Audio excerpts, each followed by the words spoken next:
Quand j'ai commencé le golf, j'ai commencé très très tard et j'ai regretté. Parce qu'une fois qu'on met un doigt, oh là là, on prend là, on prend là. Tout, voilà, donc, et mec, t'es le seul Français à avoir gagné en match play contre Rory McIlroy. Je pense. Après, s'il y en a un autre qui se manifeste, je sais pas. Au tennis, tu joues contre un adversaire. Au golf, tu joues avec un partenaire. Et ça change tout. Et on a pu gagner cette Coupe Davis en 91 qu'on n'avait pas gagné depuis les Mousquetaires. Hein. Donc ça a été un moment absolument extraordinaire. Parce que là, en plus, vous gagnez pour la France. Et on gagne pour la France, oui. Donc c'est très différent. Et préparez-vous les enfants, parce que là, on va bien rigoler. Ça c'est sûr. Bien joué, je sais pas trop, mais ça vous avez l'habitude sur notre chaîne. Écoutez, restez à l'écoute, regardez bien, préparez-vous, parce que là, les deux zigotos, là, ils vont morfler.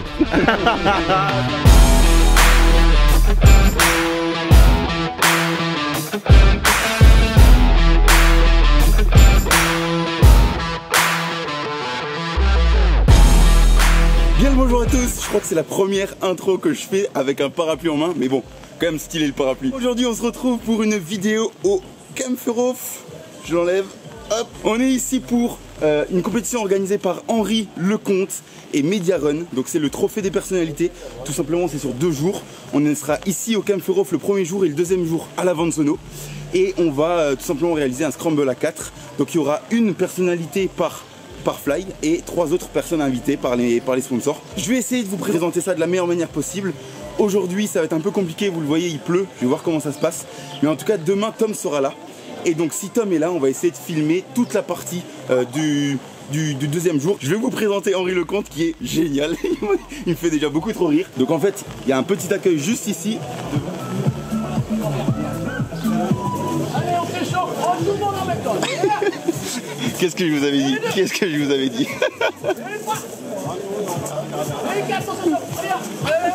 Henri, viens. J'ai déjà fait l'introduction. Je leur ai dit que j'allais te présenter. Est-ce que tu peux te présenter quand même, juste tout simplement? Je me présente, je m'appelle Henri. Je voudrais bien réussir ma vie et être aimé. Ben voilà, meilleure des présentations possibles. Je vous aime. Et restez avec nous parce qu'on va bien se marrer. On va très bien se marrer, je pense. A tout à l'heure. Restez avec nous. Eh ben Arnaud Abbas, salut, enchanté. Super content en tout cas d'être ici au Kempferhof, merci pour l'accueil. T'as annoncé 13h la pluie s'arrête. 13h10. Ok, j'ai regardé la montre, fais gaffe. Tu peux mettre un chrono? Nickel. Bon ça marche, merci Arnaud, merci Jean, et puis à tout à l'heure. À tout, je vais vous laisser là, parce qu'il pleut, vous le voyez, tout le monde a les parapluies. Je vais poser ma caméra, et puis on se retrouve à la fin du parcours. Je vais vous filmer comment ça se passe ce soir. Donc voilà, à tout à l'heure.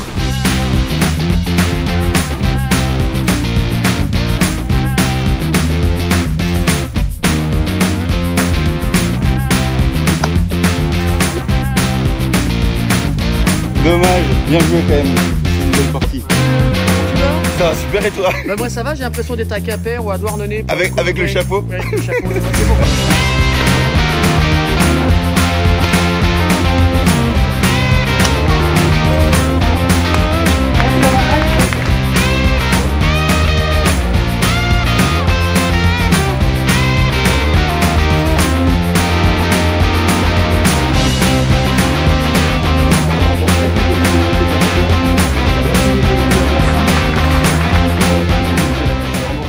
Et qui nous a offert avec toute l'équipe à l'époque cette putain de Coupe Davis en 91.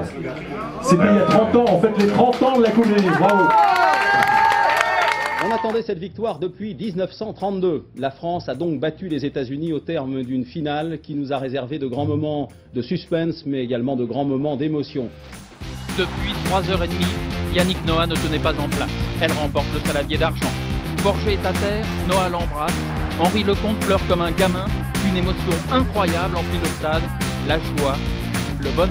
Un mois et demi avant, on joue la demi-finale contre la Yougoslavie et Henri ne peut pas jouer contre la Yougoslavie. Il avait le dos en vrac complètement. Après la victoire, on est à l'hôtel, au bord de la piscine avec Yannick. Et puis Yannick me dit on va prendre Henri là, on va lui parler. Bon, je ne savais pas ce que Yann voulait lui dire. Et là, Yannick lui dit Henri, on va gagner cette finale. Il ne pouvait pas monter un escalier, hein. Il ne pouvait pas monter un escalier tellement il avait mal au dos. On va gagner cette Coupe Davis. On va battre ces Américains. Et tu vas jouer cette Coupe Davis. Tu vas jouer cette finale de Coupe Davis. Il est sensible, vous voyez bien. Il se met à éclater en sanglots. Et là on lui dit mais Henri, tu vas jouer. Et là il me dit non mais je pleure de joie. Regarde, j'ai les poils qui se hérissent. La rencontre démarre.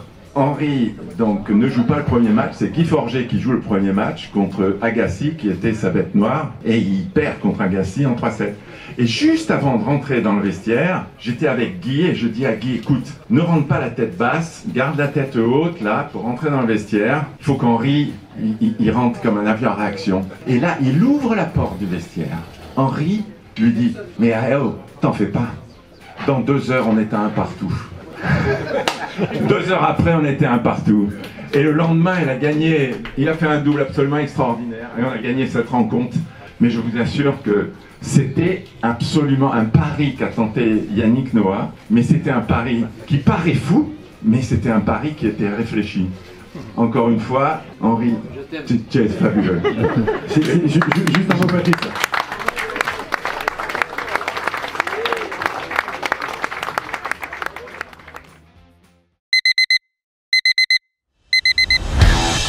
On fait un point. Bonjour à tous. Tout le monde. On est au jour numéro 2, Tom est là. On est un peu pressé si vous le remarquez. Mais pas. vous c'est concrètement, c'est la même vidéo. Là on est un petit peu en retard, comme d'habitude. Un petit peu. Et du coup, finalement ce qui va se passer c'est que Tom a son fly, moi j'ai mon fly. Donc Tom va faire quelques trous. Vous serez avec Tom avec son fly. On va filmer quelques trous, peut-être pas tout, on va rigoler un petit peu, on va mettre des gros drives. Et la vidéo d'après ce sera mon fly, donc avec ceux que j'ai joué hier, mais à l'aventure. Ça sera peut-être une vidéo complète. Ou ça sera peut-être une vidéo complète. On en Vous voyez l'organisation. Là on est au golf de la Vansoyo. Très très bien accueilli ici. Regardez mon paquet là-bas. Non mais attends, il y a le Bryson qui est déjà sorti, on a déjà reçu nos clubs. Mais regardez comme il est heureux, ok. Super heureux. Avec ton sac. Ouais, j'ai 8 clubs à tout casser dans mon sac. Par contre, c'est parti Luc. C'est parti, go. Je vous présente mes fameux coéquipiers, Claude, Franck et Marc. Donc hier on a joué -4 à un coup de la victoire. Absolument. Donc là aujourd'hui on est focus comme pas possible. Magnifique. Plein milieu fairway. Je suis président de la SIC, mais je suis surtout joueur de golf à temps plein. Tout de suite. Ça fait combien de temps que tu joues au golf? 30 ans. 30 ans.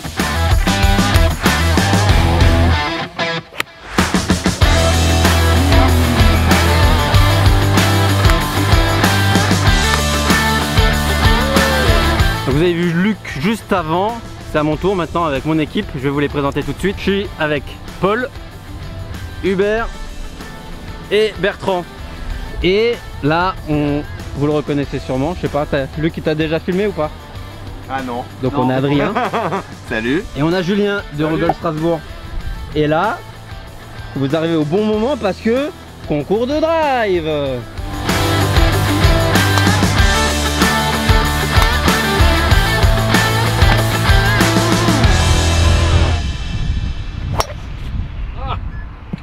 Nul.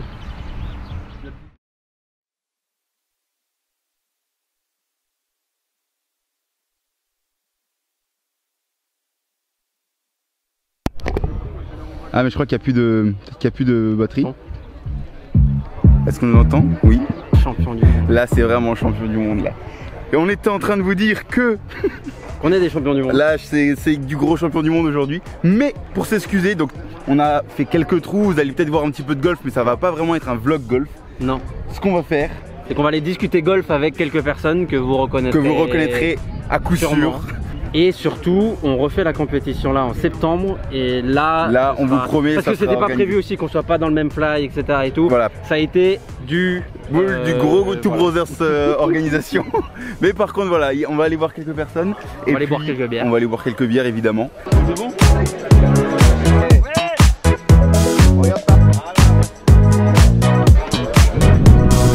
Le grand, le beau Henri Lecomte. Attends, on commence avec du très lourd là. Beau, mais peut-être pas grand du coup, non? Pas grand du tout. Petite interview encore une fois, c'est pas du tout formel. C'est vraiment pour... avec vous c'est jamais formel. Exactement, c'est le but. Le but c'est ça. C'est de pouvoir prendre les gens sur le vif. Exactement. Et leur exprimer un petit peu ou expliquer pourquoi on est là ici. Exactement. Et pourquoi vous êtes venu finalement. Pourquoi tu es là toi? Pour jouer au golf. Non, c'est pas la bonne réponse. C'était pas ça, Tom. Je crois que c'était du tennis. Ah mais c'est pour ça que c'est un truc, c'est long. C'est long et tout. La balle est plus petite. Elle est blanche. C'est pour ça qu'il y a des voitures aussi. Ouais, c'est pour ça. T'as joué comment avec mon équipe aujourd'hui? On a joué, on a fait -11.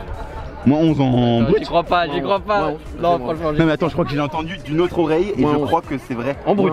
Ouais, -11. solide. Et attends, là, t'étais franchement, et attends, on est nul. On pourrait faire même moins 14, moins 16. Pourquoi? Parce qu'on a eu des putes, mais des putes. Là, de là, alors regarde, là, le trou là, reste là, bouge pas. Là, on a raté. Ça, à 4. C'est amusant parce que le golf, en fin de compte, quand on regarde un peu la carrière d'Henri Lecomte, qui était un joueur, un attaquant. Ouais. Bon. Non, mais moi, je suis un fou. J'attaquais, je montais parfois mes caleçons, je sautais dans tous les sens. C'est l'un des chefs-d'œuvre de Lecomte à Roland-Garros.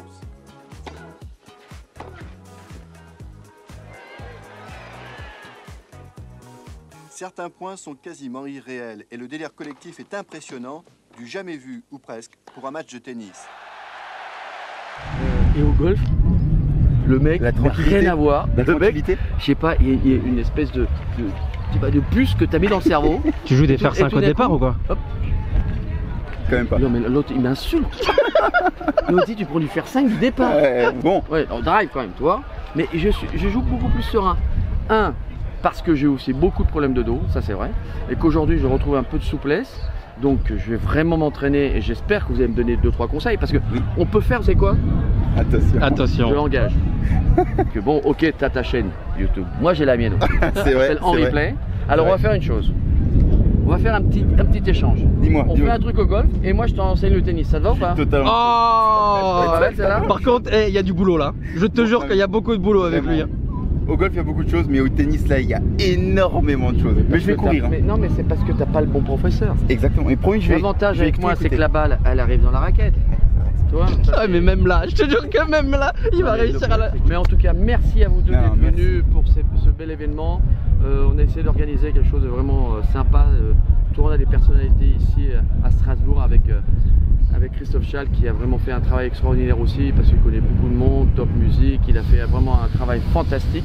On a eu, grâce à Dieu, du beau temps incroyable. Il y a les images, vous l'avez vu en début de vidéo, mais le torrent, la drache. T'as quand même sorti la caméra? Henri, il était dehors en train de danser pour essayer d'amuser un peu les gens, tu vois quand même. Ouais, et on a annoncé, alors elle a crié pour les langoustines et les crevettes, c'est à droite. Et on a annoncé 13h05 plus de pluie, 13h05 plus de pluie et jusqu'à la fin des 2 jours. Donc c'est le premier. Il y en a un autre au Luxembourg. Il y en a un autre au Luxembourg où là vraiment vous allez venir. T'as les dates? C'est le 15 septembre. Non mais il y a aussi ah là il y a quelque chose, vas-y. Avant ça, il y a un petit match play. Il y a un petit match play qui est organisé. T'es prêt quand même? Début juillet, tu t'en rappelles quand même, non? C'est quoi? T'es prêt quand même? On va quoi faire? Ah bah on va jouer l'un contre l'autre. Je sais pas trop comment enfin, tous les deux contre toi. À quoi? Bah au golf. Alors là, préparez-vous les enfants parce que là on va bien rigoler. Ça c'est sûr. Bien joué, je sais pas trop, mais ça vous avez l'habitude sur notre chaîne. Écoutez, restez à l'écoute, regardez bien, préparez-vous parce que là les deux zigotos là, ils vont morfler. Ça, et bon. On parlera de golf, on parlera de tennis. Et ça va être très drôle. Ça va être sympa. On vous prépare ça. À tout. Ciao. Alors là on continue. Vous allez très vite reconnaître, vous allez très vite entendre et reconnaître la voix. Mesure 1m85, professionnel depuis 2002. Il a remporté son premier tournoi à Sopot en 2004. Depuis il en a remporté 80 autres, dont 17 en Grand Chelem, 1 à l'Open d'Australie, 2 à Wimbledon, 3 à l'US Open et Roland Garros en 2005, 2006, 2007, 2008, 2010, 2011, 2012, 2013, 2014, 2017 et 2018. On soit vainqueur ici, il en est le tenant du titre. Il est espagnol, Rafael Nadal. Marc, merci beaucoup. Bonjour Marc. Bonjour à vous, bonjour à tout le monde. C'est un plaisir en tout cas d'être avec vous là sur cette OP parce que ça fait du bien de pouvoir retrouver un petit peu de monde. Tu connais Henri depuis combien de temps maintenant? Alors Henri, je le connaissais parce qu'il était champion bien avant. Moi je faisais du décathlon, lui faisait du tennis et je regardais un petit peu ce qu'il faisait et je trouvais que c'était un joueur non seulement atypique mais qui avait des coups fabuleux et donc c'est un peu ce qu'on aime quand quelqu'un est un peu atypique, la patte, il y a un quelque petit peu, chose et son revers était l'envers de gaucher, moi j'étais admiratif et puis bon 91 c'est vrai qu'on l'a tous vécu comme étant quelque chose d'extraordinaire. 91 t'étais né toi Luc? Non, ça faisait 7 ans que je n'étais pas, enfin je suis né en 98. Et donc, puis moi j'étais pas né non plus donc désolé. 94 moi je commence à travailler un peu sur le tennis au Grand Prix de tennis de Lyon puis après sur sur Bercy. Et là, Henri terminait un peu sa carrière. Ouais. Et donc je l'ai encore vu comme joueur. Il était plus au même niveau, mais de temps en temps il y avait des coups qui sortaient. Tu sais pas comment. Voilà, exactement. C'était un peu la folie. Ouais, c'était vraiment très très fort. Et le golf. Ouais, j'allais poser la question. Depuis combien de temps tu joues au golf? Alors c'est récent. Je pensais. Je vais faire un truc de. Non mais vas-y. C'était un sport de. Ouais, vas-y, tu peux le dire, vas-y. Quand on faisait du sport, c'est pour moi le sport, c'est quelque chose de physique. Faut courir, faut se dépenser, sauter, faut se dépenser, voilà. Ouais. Et donc quand j'ai commencé le golf, je l'ai commencé très très tard et j'ai regretté. Parce qu'une fois qu'on met un doigt, oh là là, on prend là, on prend là. Voilà, donc, et mais comment t'as commencé alors si tu pensais que c'était pas un sport? Au départ, à l'INSEP, quand on s'entraînait, avec Philippe Ouvion qui est là, notamment, il avait un fer-7. Et de temps en temps, quand on était gamin, mais on s'en. Oui, exactement. Et on s'est fait un jour, on a cassé un carreau. Donc on s'est fait virer. Ça a duré quelques semaines. Puis après, on est revenu. Puis bon, moi, j'ai laissé tomber le golf. Lui, il a continué. Et donc, il est devenu pro après sa carrière. Super. Et puis moi, je pensais pas vraiment faire un jour du golf. Donc je l'ai fait et ça s'est très bien passé. Arrivé sur le tas, et alors bien sûr on s'y met, sauf que moi le sport j'en avais fait avant, je vais pas surtout pas me prendre pour un petit peu, je vais pas me prendre pour un champion. Le golf c'est voilà, c'est un plaisir, ça doit être un plaisir, ça doit rester un bonheur. L'avantage d'avoir fait du décathlon, c'est que ça ressemble un petit peu à ça, on passe d'une épreuve à une autre, donc on passe d'un trou à un autre, voilà, donc la même philosophie pour moi. Et d'un secteur à un autre, d'un driving avec une approche. Tout à fait. Qu'est-ce que tu trouves le plus dur au golf? Un peu là, être régulier, c'est le plus difficile. Donc même pour les pros, mais pour nous, dès qu'on a fait un beau coup, on se dit on va pouvoir le refaire. C'est exactement ce que j'ai dit avant. Et on n'y arrive pas, on n'arrive pas à le refaire. Donc c'est ça, c'est la régularité qui est le plus compliqué. Et qu'est-ce que tu préfères au golf? J'aime bien le petit jeu, j'aime bien le chipping. Chez moi, dans le jardin, je me suis mis un petit tapis. Donc évidemment, mais on est tous complètement fada de golf, c'est pas possible. Du coup, je me suis pris au jeu. Et du coup, au chipping, ça me plaît. Le grand jeu, il va falloir que j'arrive à trouver. On discute avec les pros, là j'essaie d'avoir quelques conseils parce que je spin un petit peu trop la balle, donc du coup elle va pas assez loin. Il y a plein de petites choses. Voilà. Donc, Marc, merci beaucoup. Marc. Merci, c'était super cool. J'espère qu'en tout cas vous avez kiffé ce genre d'interview. Parce que là, regardez, là il y a une autre voie du sport qui va suivre juste après. La transition. Regarde, et là ça va être plus que magnifique. Et c'est une belle voie, et c'est quelqu'un que j'aime beaucoup. Voilà, donc profitez. Marc, merci beaucoup. Me voici. Moi, ce que je préfère au golf, c'est jouer avec Marc Morin. Voilà, donc voilà, ça peut pas dire mieux. Nelson, c'est un immense plaisir d'être avec toi aujourd'hui. Non mais attends, tiens la caméra moi. Non mais là, tu on va faire ça comme ça. Ça me va très bien. C'est un nouveau type de média. Ça me va. YouTube. Non, c'est très bien, c'est très bien. Super. Vous pouvez me rappeler vos deux prénoms? Alors c'est Tom et Luc. T'as failli. Pas Tom et Jerry, c'est Tom et Luc. Elle est un peu facile. Nelson, est-ce que tu peux nous parler de golf? Depuis quand tu joues? Pourquoi tu joues? Comment t'es arrivé là-dedans? C'est un sport qui accompagne ma vie en fait depuis. C'est vrai? Oui, c'est vraiment un sport qui accompagne ma vie pour les mêmes raisons, j'imagine, qu'ont dû vous dire vos autres interlocuteurs. C'est que c'est un sport qui correspond à tout ce que j'aime dans la vie. La camaraderie, le contrôle de soi, le fait d'essayer de rester calme, et puis en même temps, le fait que le jeu sera toujours plus important que la personne. Donc ne pas trop se prendre au sérieux, même quand on rate des coups, parce que tout le monde rate des coups. Je trouve qu'il y en a qui en ratent un peu plus que d'autres. Voilà, belle leçon de vie et d'humilité. Donc tu joues depuis plusieurs années Je joue depuis avec comment dire, vous avez quel âge l'un et l'autre? J'ai 28 ans. Et toi? Et 23. Bon, donc vous étiez à moins 20 quand j'ai démarré. Voilà, c'est à peu près ça. Voilà. Est-ce que tu as déjà commenté du golf? Oui, j'ai déjà commenté du golf à mes tout débuts à la télévision. C'était sur France 3 qui à l'époque s'appelait FR3. Donc je pense que comme il n'y a plus de golf depuis sur FR3, je pense qu'ils n'ont pas dû se remettre de mes commentaires. Ah, c'est ça, mais c'est sûr. Voilà. Non, mais j'ai effectivement commenté du golf avec beaucoup, et pas n'importe quel tournoi, la Ryder Cup, tu sais, qui est USA Europe, etc. Non, des grands tournois, mais je te parle de ça il y a à peu près à notre âge. Tu as vu beaucoup de choses, tu as vu beaucoup de sports. On parle beaucoup du golf comme un sport assez élitiste, refermé sur soi. Est-ce que tu as l'impression qu'il est en train de se développer, de s'ouvrir? Écoute, Tom, je pense que la réponse est dans la question. Oui, il se développe beaucoup. Il suffit de voir l'ambiance qui règne ici aujourd'hui avant de Exactement.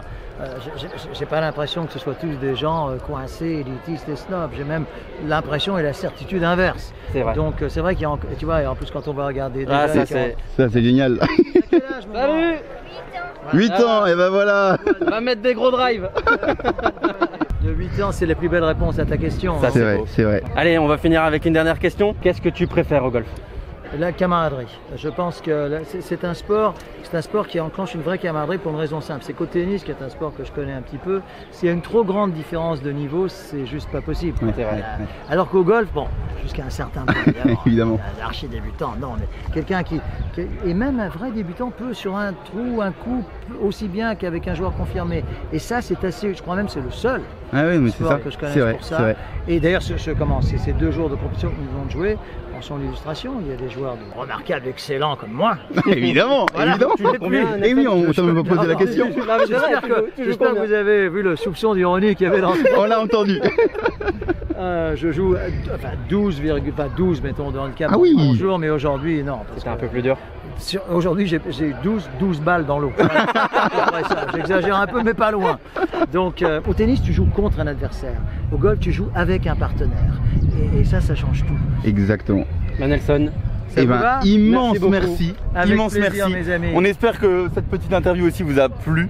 Nelson, de toute façon, même s'il n'aura pas plu, elle est faite maintenant, hein.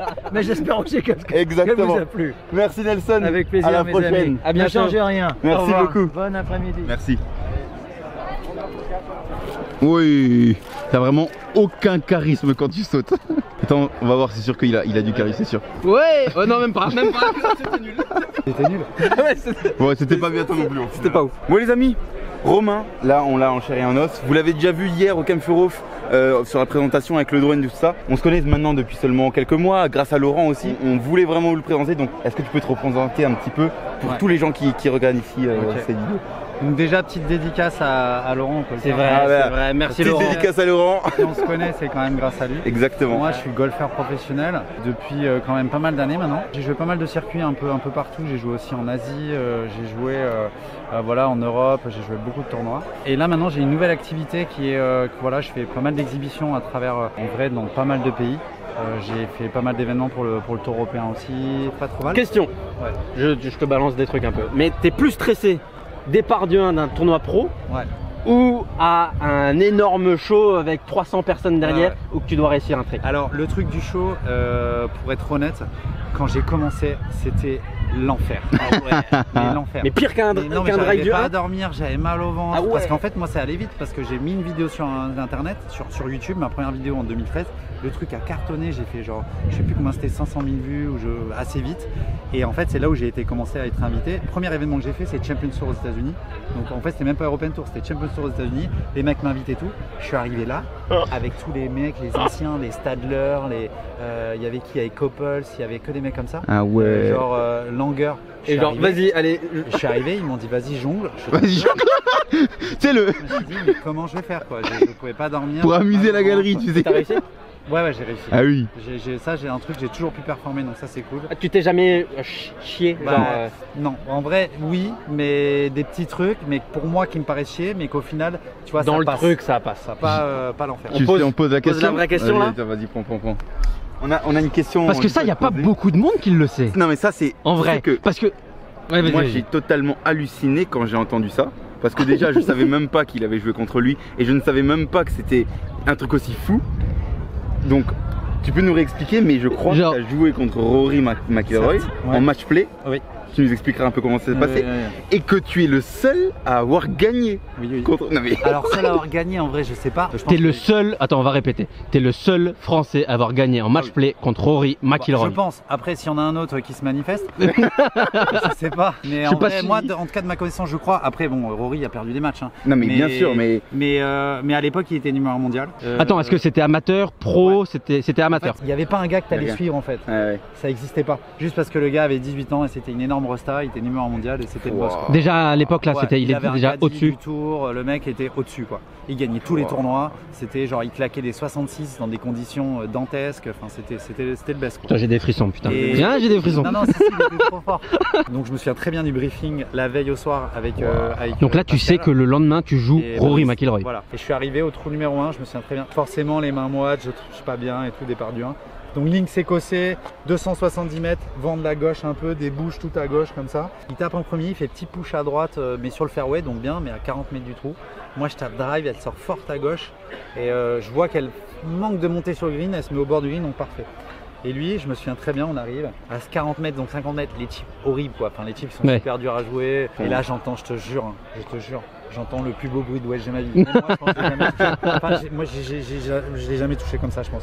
J'entends le clink, mais genre, mais l'herbe, le sandwich qui rentre dans la balle. Parfaitement comme il faut pour que ça soit parfait, magnifique. Premier rebond, je regarde, je l'entends le bruit, je fais premier rebond, deuxième rebond, boîte. Non. Je te jure, mec. Boîte pour Eagle. Il fait 2. Déjà, tu joues numéro mondial, le mec fait 2-1, tu dis. Et on arrive au trou numéro 2, et là, avec son swing parfait, que j'avais jamais joué avec lui, hein, mais swing parfait. C'était déjà le même à 18 ans? Ouais, il swingait parfait. Swing, avec son swing magnifique, plein milieu de fairway. Et moi, je tape drive, je fais quick hook dans les bouches à l'eau. Et là, je sais très bien, je regarde Pascal, je lui dis. Ça va être compliqué là. Je vais prendre 9 et 8, c'est pas possible. Je vais prendre une énorme branlée, on va rentrer, c'est pas possible. De là, on fait départ. Et peut-être au trou numéro 6. Vous parlez un petit peu? Non. Ou non? Rien du tout? C'est la finale championnat d'Europe. Hein, ah ouais, c'est pas. En plus, la France n'avait jamais gagné le championnat d'Europe. Non, mais vous gagnez en plus? Non, attends. Pour mettre un peu de suspense. En plus, ils ont gagné après. Qui fait un bogey au trou numéro 6. Voilà, moi je fais par. Donc on revient square. Et là, moi je crois que je fais birdie 9, 10, 11. Et donc du coup, je passe 3 up. 3 up. Ouais, j'enchaîne 3 birdies. Trou numéro 15, par 380 mètres. Elle est gravée la partie. Ouais, elle est gravée. Elle est gravée dans les. Tout au fond à gauche. Drapeau tout au fond à gauche. Il tape coup de fer 4 en l'air par la gauche en fade. Je me tiens toujours ce shot.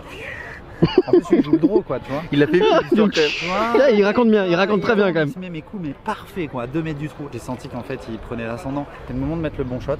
Et là, le shot, il est sorti. J'ai mis coup de fer 5 face un peu fermé comme ça, milieu de green. La balle est tombée 6 mètres, 7 mètres, drapeau, elle a roulé. Elle s'est mis près de lui. Elle s'est mis à ça. Wow. Je me suis à ça. Attends, lui, il est. Attends, Luc, oh. Lui, il est à 2 mètres du trou. Il rate. Et moi je mets 16 et au 16 on fait 4-4. Il était dormi, enfin j'étais dormi. Dormi up et au 16 on fait 4-4 égalisé et voilà je gagne. Voilà l'histoire de comment battre Rory McIlroy. C'est pas fini parce que après quand tu gagnes, tu penses que tout le monde va gagner et que tu as gagné la finale. Et en fait derrière tout est petit. Et on n'a pas gagné. Mais bon c'était un beau championnat d'Europe et d'ailleurs ils ont gagné 2 ans d'après avec l'équipe de Lévy et de Sébastien Gros. Ils ont gagné et c'était historique. Je pense que ça a été peut-être un petit peu long, on fera quelques coupures, mais c'est une genre d'anecdote que tu regardes et que tu re-regardes et que tu re-regardes. Non mais c'est une anecdote de fou. Donc attendez, bientôt. C'est bien beau hein. Bientôt. C'est bien beau, Rory McIlroy, tout ce que tu veux. Mais il va se faire défoncer par les Two Brothers, c'est par nous. Il y a un vrai match là. T'as beau avoir battu Rory McIlroy, tu vois.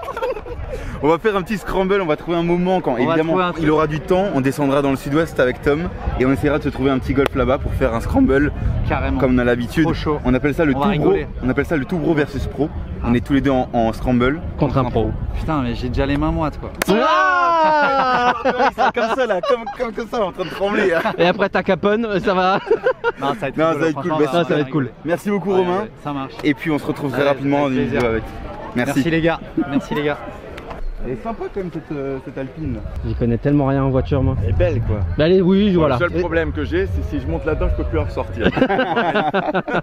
Patrice, alors en toute honnêteté, je vais te dire j'ai 23 ans. Donc quand tu étais au top de ton niveau, donc en tant qu'entraîneur, moi je connaissais rien du tout. T'étais même pas né. J'étais même pas né. Oui, c'est ce que j'avais envie de dire. Ouais. Et je pense que des gens qui nous suivent, je pense que c'est sûrement le cas aussi. Donc est-ce que tu pourrais te représenter très rapidement pour les personnes qui nous regardent?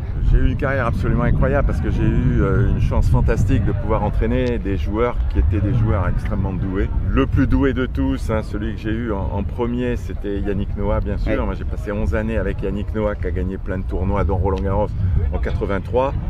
Et puis ensuite, j'ai eu cette chance d'avoir la génération qui était un peu, je dirais, ceux qui ont suivi Yannick, mais Yannick servait un peu de locomotive à tous ces joueurs. Donc il y a eu Henri Lecomte, bien sûr, puis après il y a eu Guy Forget, et puis il y en a eu d'autres derrière, mais ce sont ceux qui étaient vraiment les meilleurs et qui étaient dans les 5 premiers mondiaux. Donc c'était une chance. Je veux dire, pour un entraîneur, hein, moi j'étais un entraîneur, j'avais un bon niveau de tennis, je suis professeur d'éducation physique, et puis je me suis retrouvé là-dedans. C'est magique quoi, de pouvoir bosser avec des gens comme ça, on est gâtés quoi.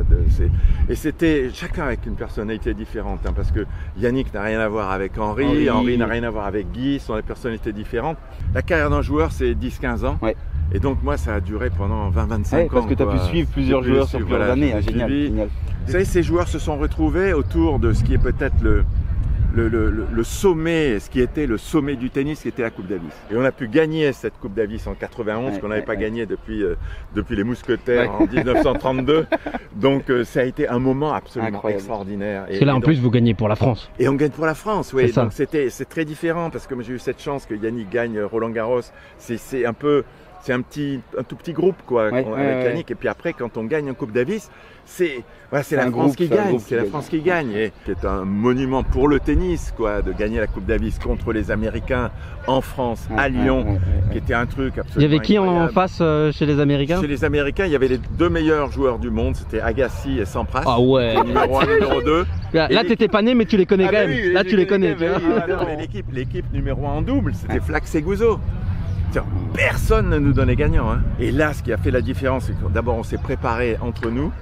Et nous, dans l'équipe, on était tous à fond et on était les seuls à penser qu'on allait gagner. Ok, d'accord. Ah, vous étiez convaincus. Enfin, c'est pour ça que étiez... je dirais, ça a été extraordinaire parce qu'il y a eu comme une sorte d'effet, je dirais, qui a déclenché quelque chose même dans le sport français. On est en 91, il n'y avait pas beaucoup de grandes victoires en 91, mais dans les sports d'équipe, on gagnait pas grand-chose et tout ça. Les grandes stars, c'était bien sûr, il y avait les Prost, il y avait les Platini, il y avait tous ces gars-là, et puis il y avait Yannick Noah. Et ça a déclenché quelque chose, comme si tout d'un coup les gars se sont décomplexés. Puis alors ça a commencé à gagner en foot, en basket, ça a gagné.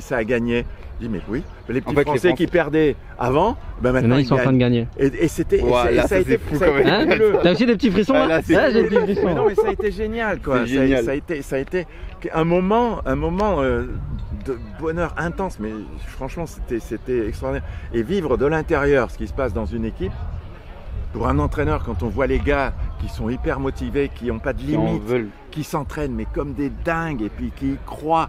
Mais franchement, là, on aurait pu demander à n'importe lequel, tu plonges dans une piscine vide, ils auraient plongé. Hein. Les gars, ils faisaient tout ce qu'on leur demandait. Ils étaient vraiment au taquet. C'est comprendre que, en fait, quand on veut aller dans le très haut niveau, l'attitude qu'on doit avoir, c'est de se dire que les difficultés, c'est la norme. Les difficultés, c'est pas exceptionnel. La difficulté, ça fait partie. Ça fait partie du chemin. Métier. C'est le chemin à parcourir. C'est le métier. La difficulté, il y a pas. C'est difficile, donc il faut faire. Et puis le fond du métier en sport pour réussir au plus haut niveau, j'ai tout le temps envie. Si j'ai plus envie, il faut que je m'arrête. Voilà, c'est l'envie qui fait avancer. C'est super cool en tout cas comme intervention. On va faire une petite interlude golf peut-être pour oui, il faut parler un petit peu de golf. Allez, au golf c'est moi qui en parle parce que lui il comprend rien. Super. C'est quoi la plus grosse similarité golf-tennis? Si vous me regardez, il n'y en a aucune. Est-ce que tu serais capable d'entraîner un golfeur? Non. Par contre, là où vraiment les choses sont très presque identiques, si vous voulez, vous savez, on dit toujours, dans le sport, quel que soit le sport, on joue avec son corps, on gagne avec sa tête et son cœur. Ça veut dire quoi? Ça veut dire que à la base, c'est comme un pianiste. Vous avez les gammes. Au golf et au tennis, la technique. C'est les gammes. La technique, le physique, tout ça, c'est la base. Si vous n'avez pas ça, il faut faire autre chose. Mais une fois que vous avez ça, pour gagner, c'est là-haut que ça se passe et c'est là que ça se passe. Quand on dit là-haut, c'est quoi? Là-haut, c'est tout ce qui est préparation mentale, qui est lucidité, tout ce qui est sens tactique. Et le cœur, pourquoi le cœur? Le cœur, c'est la maîtrise des émotions, c'est fondamental. Parce qu'on est tous dans le haut niveau, tous les athlètes de haut niveau sont conditionnés par la maîtrise des émotions. Vous êtes tout le temps envahi par des émotions. Les émotions, c'est quoi? C'est les émotions négatives. La peur. Alors on va appeler, les gens disent, enfin les joueurs des fois ils disent c'est la pression, c'est la trouille, d'accord? La peur qui arrive, qui est la frustration, la colère. De temps en temps, vous avez envie de balancer le club à 50 mètres, tout ça. Toutes ces émotions-là qui font que vous allez taper au practice avant. Des avions à réaction tout droit et tout le truc. C'est tout le monde pareil. Tout le truc c'est pareil. Au tennis, le gars il fait avant l'échauffement 2 heures avant. Putain, le mec il serre le plomb, tout va bien, il arrive, il fait des doubles fautes dans le tie-break. C'est partout. C'est partout ça. Donc c'est là que ça se joue. C'est quand on arrive à maîtriser ça. Et puis il y a, je dirais, l'autre aspect des choses, je parle de ça aussi au niveau du cœur, c'est les sentiments. Les sentiments où il faut vraiment se dire qu'à un moment donné, vous avez besoin de vous sentir bien. Et vous savez, c'est tout ce qui concerne l'estime de soi. À un moment donné, il ne faut pas vous sentir honteux parce que vous avez raté un coup, vous avez fait... Demandez à Luc. À moi, j'en rate beaucoup des coups. Non, même si vous vous sentez tout d'un coup là... Voilà, vous sentez ou bien l'estime que vous avez de vous-même, ou bien vous dire, tiens, les gens pensent que je suis nul, ceci ou cela. Non, il faut vous sentir fort, il faut vous sentir capable de réussir, il faut vous sentir vraiment dans la tête d'un champion, quoi, tu sais que maîtriser tout ça. Je vais regarder cette vidéo chaque soir avant de dormir. Avant chaque départ au trou numéro 1. La motivation. Mais c'est capital, c'est un vrai conditionnement, quoi. Ah oui, non mais j'en suis persuadé en plus de ça. Combien de fois on entend ça? Je suis nul, je suis pas capable et tout le truc. Terminé, celui qui dit ça attend pas du haut niveau. Le haut niveau, c'est pas ça. On gagne si on n'est pas comme ça. Et bah prochaine fois sur le parcours, dès que si jamais il y a un début d'énervement, on pense à ce discours-là. En tout cas, merci beaucoup. C'était super intéressant. Merci. Et puis j'espère par contre, du coup, j'espère que ça vous a plu. C'est la dernière personne qu'on interviewera aujourd'hui, je pense. J'espère que toutes ces différentes interventions vous ont fait plaisir. Celle-ci était vraiment intéressante. Et puis on se retrouvera peut-être à un autre moment sur une compétition plaisir, ou sur le parcours. Ou sur le parcours, pas de golf, tennis. Avec plaisir. Allez, pourquoi pas, Merci beaucoup en tout cas. C'est super cool. Merci les gars. Merci. Je viens d'allumer, c'est bon. Finalement, ça devrait être bon. Les amis, on arrive à la fin de cette vidéo. Alors je sais pas vous, mais nous on en a pris une énorme claque. On a surkiffé. Parce que, alors vous avez pas vu beaucoup de golf, on s'en excuse.